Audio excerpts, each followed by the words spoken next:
Que o preço da gasolina tá caro, isso aí você já sabe, né? E que o preço do combustível alto impacta na inflação, você também já sabe. Agora, o que eu vou discutir com você nesse vídeo é sobre a proposta apresentada pelo presidente Jair Bolsonaro na data de ontem para mexer um pouco nas regras da tributação do combustível e dessa forma impactar no preço da gasolina, fazer com que o preço da gasolina caia. É sobre isso que a gente vai falar nesse vídeo, então você vai entender que proposta é essa, vai entender com detalhes, ou melhor, você vai entender que propostas são essas, porque é mais de uma proposta que vai rolar aí, tá bom? E você vai entender também se em essas propostas sendo aprovadas, se de fato haverá redução no preço do combustível, tá bom? Se você gosta desse tipo de material, se inscreve aqui nesse canal, porque aqui eu ajudo você a ser um profissional ou uma profissional de mercado financeiro muito completo, com conteúdos para certificações e com análises econômicas como essa. Beleza? Se inscreve e ative aí o sininho e me diz o que você gostou desse, o que você achou desse vídeo, apertando aí no gostei ou também apertando no não gostei. Vamos lá, direto ao ponto. Como eu falei no começo desse vídeo, bom, você já sabe que o preço do combustível está muito alto. O preço do combustível alto impacta em toda a cadeia produtiva e, portanto, gera uma inflação bem grande. Aliás, nós estamos aí com uma inflação acima de 2 dígitos, né? Acima de 10%, acho que quase que 12% nos últimos 12 meses, o que é uma inflação muito alta.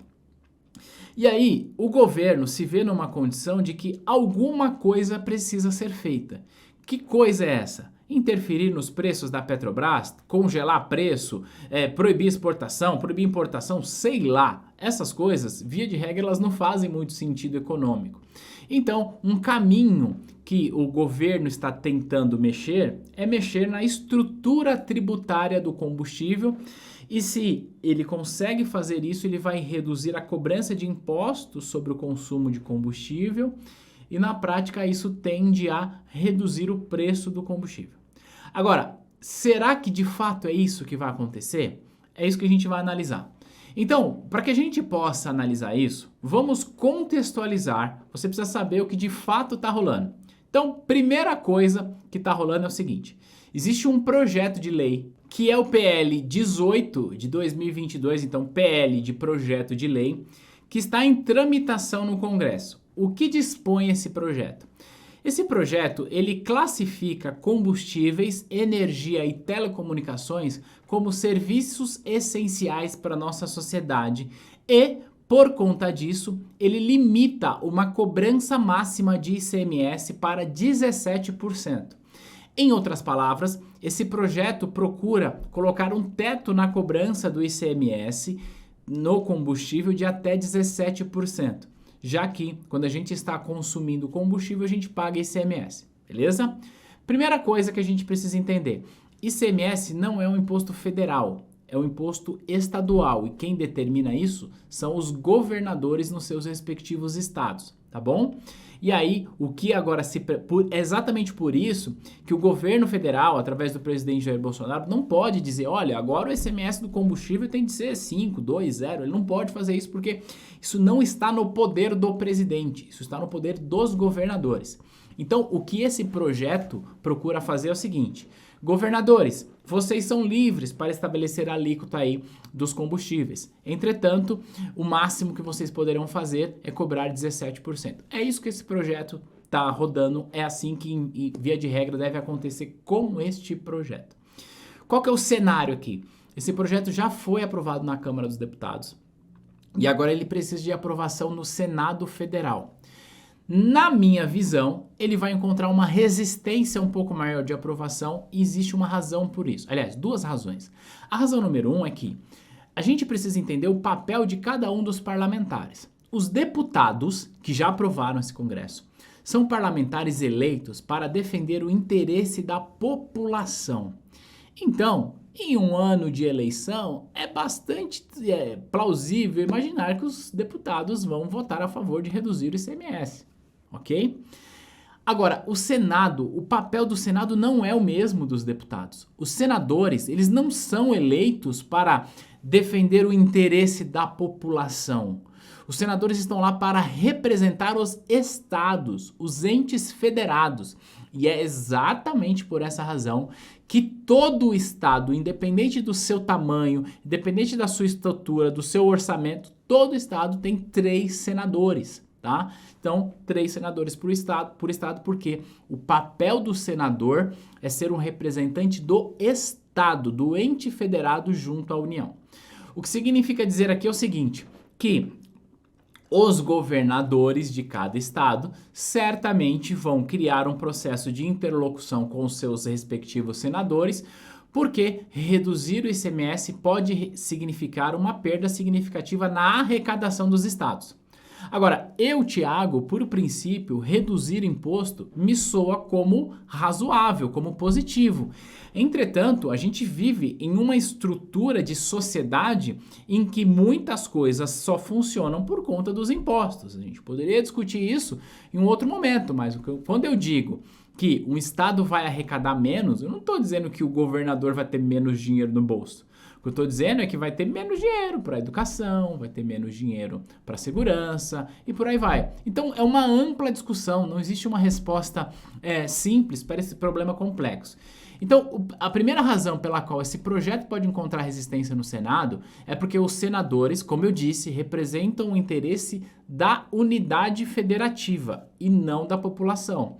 Se esses interesses são divergentes, como agora, pode ter esse problema de a Câmara aprovar e o Senado não. E uma outra razão que pode fazer com que esse projeto encontre resistência no Senado, e veja, encontrar resistência não é que ele não será aprovado, mas é que vai ser um pouco mais difícil. É por conta de que é ano de eleição e aí vai a oposição jogar para um lado, o governo para o outro e fica naquilo, vai, não vai, não vai, pode ser que as coisas não andem, pode ser, tá bom? Agora, vamos assumir que as coisas andem e que esse projeto, primeiro projeto, seja aprovado. Pergunto, se for limitado o ICMS para 17%, será que vai reduzir o preço do combustível na bomba? É isso que a gente vai ver agora, tá? Você vai entender que a resposta para isso é que não. Mas vamos lá. Então, eu estou falando aqui só da primeira parte. Eu ainda não falei do governo repassar para os estados, que isso é uma outra discussão. Vamos primeiro entender esta primeira parte, que é do projeto, que limita a cobrança do ICMS em até 17%, tá bom?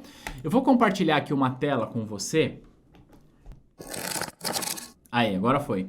Isso aqui é o site da própria Petrobras, que ela mostra pra gente como o preço é formado. Então eu trouxe aqui diesel e eu trouxe aqui gasolina. Então, o que tem na formação de preço desses produtos? Tem, além do preço da produção, tá aqui a parcela da Petrobras, tem aqui biodiesel, tem aqui distribuição e revenda. Existem 2 tipos de impostos no combustível, tá? Tem um imposto estadual, que é o ICMS, que é esse que está sendo discutido agora.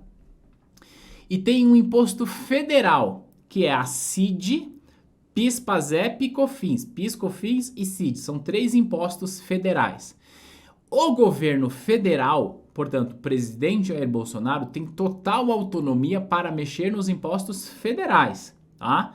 Como eu disse, ele não pode mexer nos impostos estaduais. O que se está propondo agora é um projeto para limitar a cobrança do Estado. Tudo bem? Agora, se a gente reduz o ICMS para 17%, será que vai afetar o preço na bomba? Vamos olhar aqui o que diz a Petrobras em relação a isso.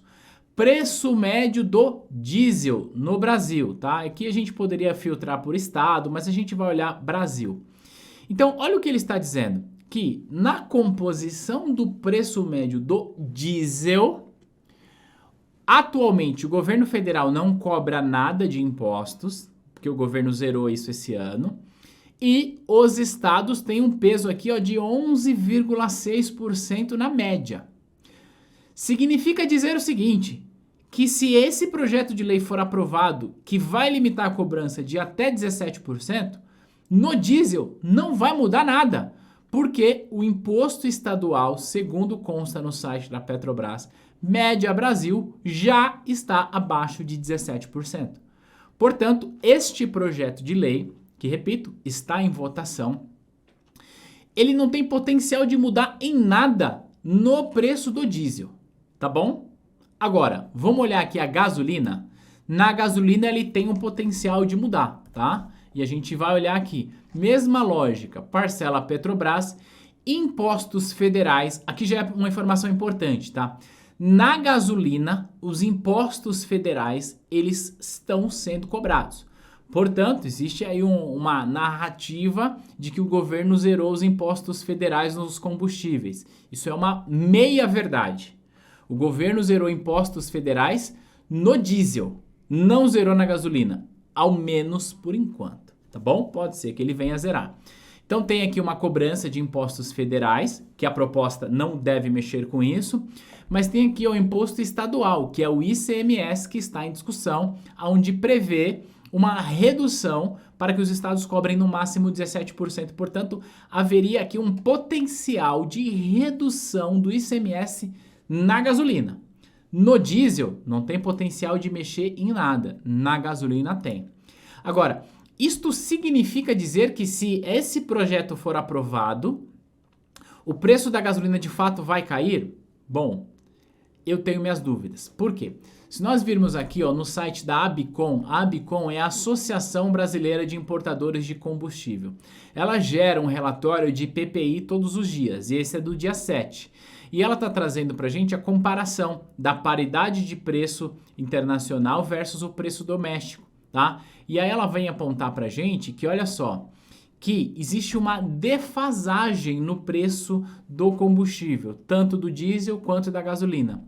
Atualmente, a defasagem da gasolina é de 67 centavos por litro. Então, o que esse estudo mostra pra gente é que se a gasolina subir mais 67 centavos, ela vai entrar no preço de acordo com a paridade. Então, existe essa margem de aumento de preço aí. E no diesel é um pouco maior, 0,77. Então, o que eu estou querendo demonstrar para você até agora, que é só a primeira parte da conversa, é que este projeto de lei, sendo aprovado, tem um potencial de mexer no preço da gasolina. No diesel não, porque o diesel já está abaixo disso. Entretanto, se a Petrobras quiser fazer o reajuste porque o preço está defasado, pode ser que esse potencial ganho que nós teríamos com a redução do ICMS, ele seja derrubado aí em razão da elevação do preço do combustível. Isso é uma hipótese, tá? Não estou dizendo que é isso que vai acontecer. Tudo bem? Agora, vamos para a segunda etapa da discussão. Eu vou voltar aqui para tela cheia, tá? Peraí. Segunda etapa da discussão é a seguinte. O presidente ontem disse que pretende apresentar uma PEC. PEC é Proposta de Emenda à Constituição, que prevê que os estados que reduzirem o seu ICMS abaixo desses tais 17%, esses estados seriam ressarcidos pela sua perda de arrecadação pela União. Em outras palavras, o governo federal vai olhar para aquele estado que abaixou o imposto e falar: olha, estado, você abaixou o imposto. Porque você abaixou o imposto, você vai arrecadar menos. Portanto, eu, governo federal, vou repassar para você isso. Então, a ideia desse projeto, dessa proposta de emenda à Constituição é, olha só, se esse projeto número 1, que eu expliquei para você, que limita o ICMS até 17%, se esse projeto for aprovado, aí eu, governo, trago para a mesa essa proposta de emenda à Constituição, para que haja uma segurança dos governadores, para que eles possam reduzir o seu imposto sobre o combustível e o governo federal vai arcar com essa perda de arrecadação. E aí, dentro dessa proposta, o governo diz o seguinte, olha só, se for aprovado isso, dentro dessa proposta de emenda à Constituição, eu, governo federal, vou abrir mão dos meus impostos federais na gasolina, que hoje ele ainda cobra, é importante que se diga, e o estado que reduzir o seu ICMS de algo entre 17 a 0 será ressarcido pela União. Essa é a proposta que foi dita ontem, tá? Agora, tem algumas coisas que a gente precisa entender dentro desse processo. Primeiro, como é que funciona uma PEC, Proposta de Emenda à Constituição? Essa é uma proposta que muda a Constituição. E mudar a Constituição não é um processo simples. Essa é uma proposta que, ao chegar na Câmara dos Deputados, Primeira coisa, ela precisa ser aprovada na Comissão e Justiça. Tem uma comissão de Constituição e Justiça, perdão. Tem uma comissão para tratar disso. Como é uma PEC que vai mexer na questão tributária, ela também vai precisar ser aprovado na Comissão de Finanças da Câmara dos Deputados. Foi aprovada nessas duas comissões, ela precisa ser aprovada em 2 turnos por maioria qualificada na Câmara dos Deputados. Então vai ter uma votação onde a maioria qualificada, que significa dizer 2/3 da Câmara, precisa votar e aprovar isso. Aí vota, aprova, discute, aí tem uma nova votação que é o segundo turno que vai eventualmente aprovar. Esta proposta sendo aprovada pela Comissão de Constituição e Justiça, sendo aprovada pela Comissão de Finanças, sendo aprovada nos 2 turnos da Câmara dos Deputados, ela vai para o Senado Federal e passa pelo mesmo trâmite. Ela vai precisar ser aprovada pela CCJ, que é a Comissão de Constituição e Justiça do Senado, posteriormente pela Comissão de Finanças e posteriormente ser aprovada em 2 turnos com maioria qualificada no Senado. Por que eu estou desenhando todo esse processo para você? Porque eu quero que você entenda que esse não é um processo simples. Não é algo que o presidente falou tem que acontecer. Não é bem por aí que a banda toca, tá? As instituições existem para que os processos aconteçam e sigam o regimento. Esse é um caminho que a gente tem para se livrar de governos autoritários, tá? Então, é assim que funciona a instituição. E eu estou falando isso para que você entenda. Isso não é simples de acontecer. Agora, assuma que essa PEC, que não foi aprovada ainda, porque ninguém sabe exatamente o desenho dela, mas assuma que essa PEC será aprovada. E aí, portanto, nesse caso, talvez aí em tempo recorde, em questão de 1 mês seria um tempo recorde, o que eu acho improvável de acontecer. Nesse caso, agora o governo federal passa então a repassar aos estados uma perda de arrecadação, porque esses estados resolveram ali, de acordo com a proposta, reduzir o seu ICMS para baixo de 17%. Aí vem a questão, neste exemplo, o que vai acontecer é que pode ter um impacto no preço dos combustíveis, a gente vai ver daqui a pouquinho qual é o impacto disso, mas aí o governo federal tende a repassar para os estados. E aí o governador e o secretário da Fazenda do estado devem estar se perguntando nesse momento, tá, mas quando é que o governo federal vai repassar isso? E como é que ele vai repassar isso? Porque eu, Estado, tenho aqui os meus compromissos, tá? Eu tenho aqui que pagar a folha de pagamento do policial militar, tenho que pagar a folha de pagamento aqui do professor, do médico e por aí vai. E essa arrecadação, ela vai vir agora? Vai vir parcelado? Vai vir de uma vez? Não está claro. Então isso precisa ficar claro. E um segundo ponto que é muito importante, que não ficou claro, é da onde virá essa grana? Quanto isso vai custar e de onde virá? Ministro Paulo Guedes disse que isso deve custar perto ali de 40 a 50 bilhões de reais, que é uma grana considerável. De onde virá essa grana? Na minha opinião, o que é mais razoável é que essa grana venha do dividendo que o governo recebe da Petrobras. Isso é o mais razoável, porque o governo está pegando uma renda extraordinária para fazer frente a essa necessidade que, de fato, nós temos aí de fazer alguma coisa em relação ao preço do combustível. Ou não fazer, mas enfim. Agora, será que o governo vai pegar a receita dessa capitalização da Eletrobras? Não me parece razoável você se desfazer de parte de um patrimônio tão relevante quanto a Petrobras para cobrir uma política de 6 meses, já que esse projeto é para daqui para o final do ano. Não me parece razoável isso do ponto de vista econômico, tá? Então, de fato, é que a gente não sabe de onde essa grana virá e se virá. Então, tem muitas incertezas para acontecer. Então, o que eu quero que você entenda nesse vídeo é que, dado todo o contexto político, o contexto das instituições e o trâmite com que as coisas devem acontecer, isso não é um processo rápido de acontecer. E se acontecer, se for aprovado, ainda temos algumas incertezas. Eu vou voltar aqui para a tela cheia, porque eu quero mostrar isso aqui de volta aqui para você. Falando aqui, da formação do preço do combustível.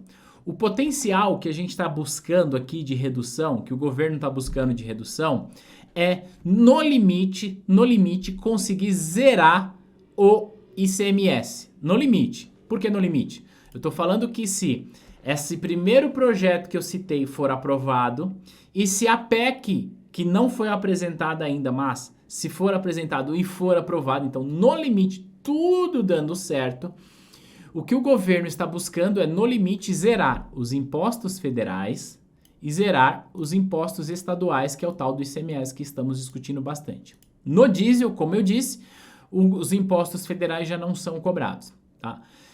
Então, quando a gente olha esse desenho, a nível de Brasil, a gente está dizendo o seguinte, que na média, a gente teria uma redução de 82 centavos no imposto, no custo do diesel. 82 centavos no custo do diesel.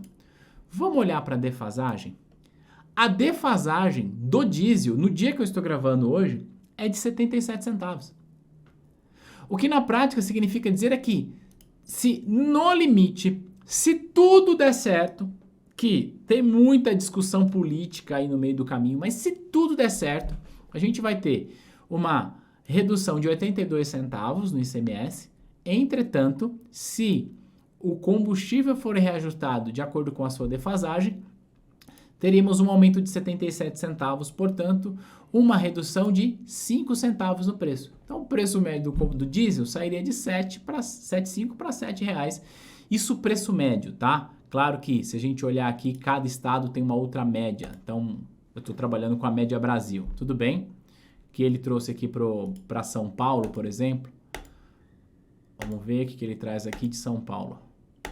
Aqui, ó, São Paulo, o preço médio é um pouco mais barato. Olha só, se a gente pegar o exemplo de São Paulo, é curioso a gente falar, ó, o ICMS de São Paulo, preço médio, é 68 centavos. No limite, se a gente conseguir, se o governo conseguir aprovar tudo isso que eu falei e zerar o ICMS, tá? Vai ter uma redução de 68 centavos no preço do diesel. Entretanto, se a Petrobras fizer o seu reajuste por conta dessa defasagem, na prática o que vai acontecer é que o preço vai aumentar. E aí a gente vai falou, peraí, acabou a arrecadação e o preço aumentou. Então é importante a gente ter essa discussão. Falando de combustível, de gasolina, perdão, aí nesse caso, todas essas propostas sendo aprovadas, o que aconteceria com a gasolina? Com a gasolina aconteceria o seguinte, o governo federal zeraria os seus impostos federais, e isso aqui é a autonomia do presidente, tá? Então não tem uma discussão muito longa, o próprio presidente vai lá via decreto, consegue fazer isso, então essa é a parte mais simples, tá?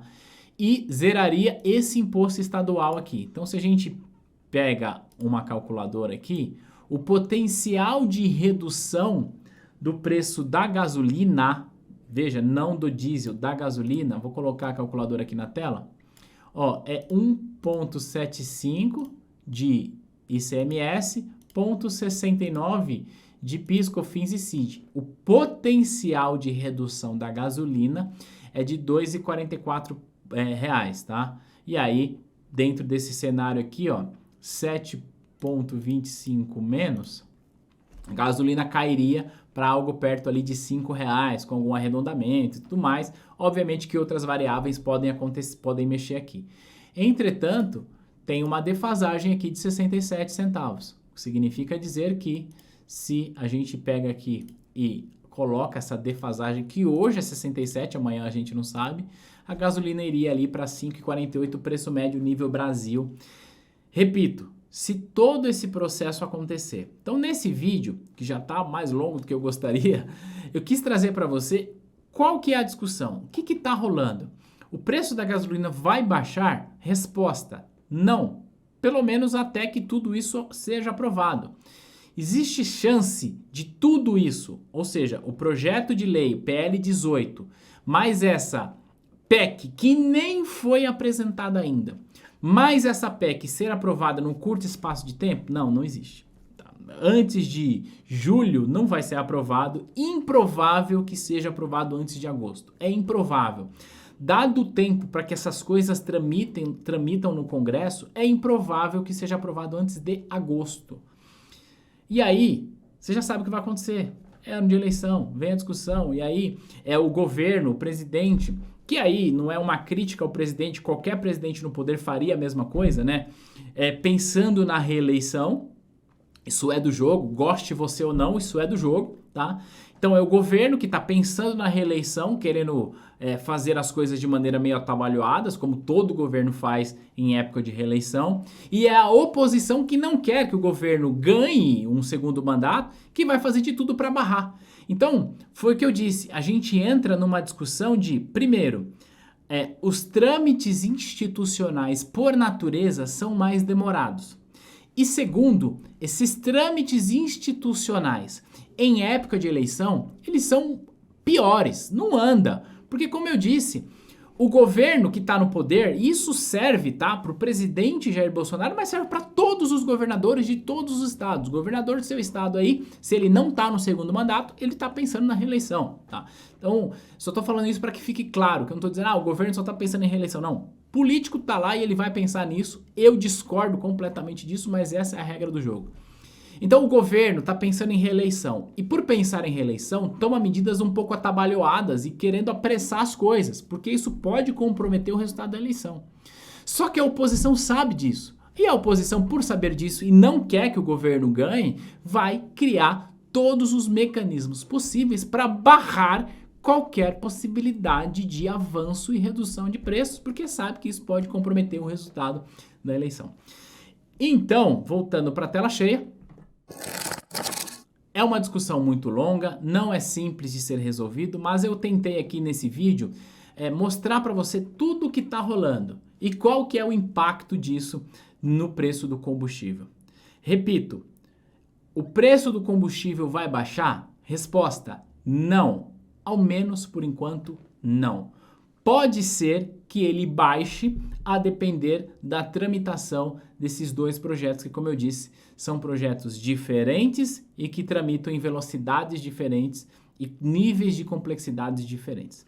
Eu vou aguardar para assistir cenas, para ver as cenas dos próximos capítulos, para que eu veja o que vai dar. Mas, na minha percepção, com a leitura de cenário político, eu acho pouco provável que isso aconteça e mais.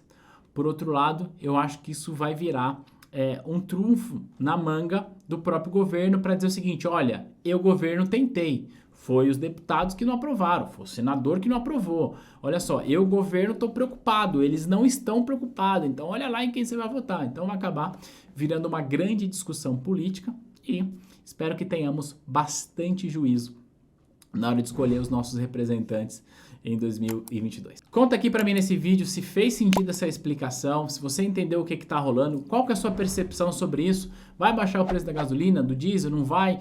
Tem alguma coisa que você acha que eu esqueci de falar e que eu deveria ter mencionado nesse vídeo? Se tiver, coloca aqui nos comentários, vai ser muito legal bater esse papo contigo, tá bom? Espero que você tenha gostado, vou aqui ler os seus comentários e a gente se vê no próximo material. Tchau, tchau!